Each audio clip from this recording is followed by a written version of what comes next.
So, dumaan kami dito sa Dunkin. Ayan. Para kami ay makapag-coffee. Kaya let's go!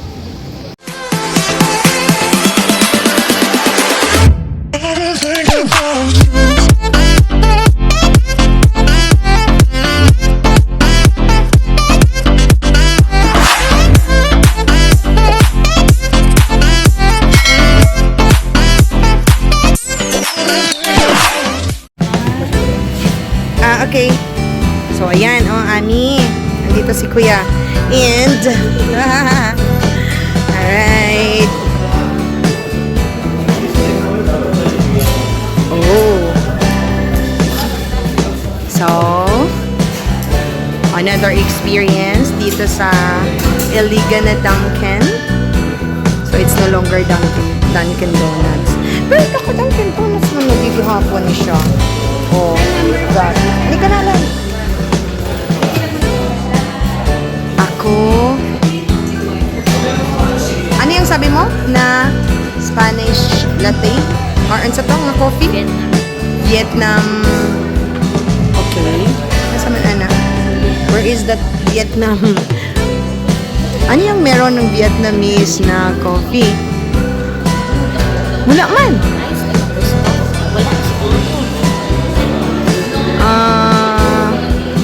Okay? Ikaw, ano? Ikaw? Hindi, ikaw kung pangatanon. Oh, yan yung mga donuts nila. Yes. Right. So, meron ganyan ang Dunkin Donut dito sa Iligan City na pwede. Ay, di ay.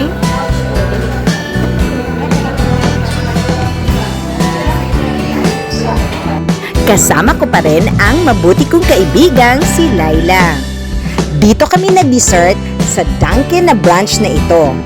Iba na talaga ang Dunkin dito dahil the last time na bumisita ako, hindi pa siya ganito.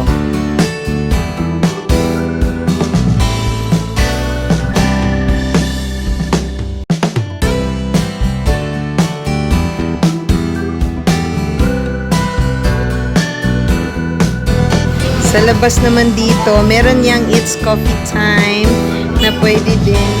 Maulanan pala din siya. It's okay. Ayan. So, ang gaganda ng mga chairs, promise, dito sa Dunkin na to.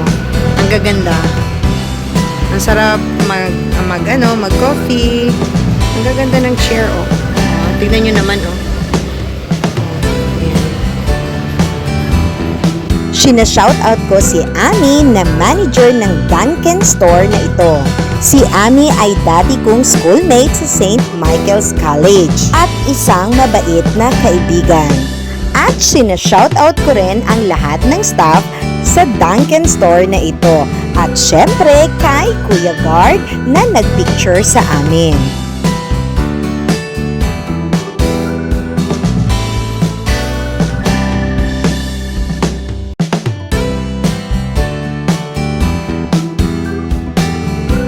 So, grabe, gabing-gabi na guys. 9:30 na. Open pa rin ang Dunkin Donut. Kuya, 24 hours kayo? Yes, ma'am. Kaya pala, 24 hours pala ang Dunkin dito. Sa, anong street ito? Quezon Avenue sa Iligan City, 24 hours. Sa mga gusto pa mag-coffee, so, pwede kayong pumunta agad dito sa Dunkin na nasa Quezon Ave. Malapit lamang sa St. Michael Cathedral Church. So, there you go guys. Ito yung aking vlog sa Dunkin Donut dito sa Iligan City.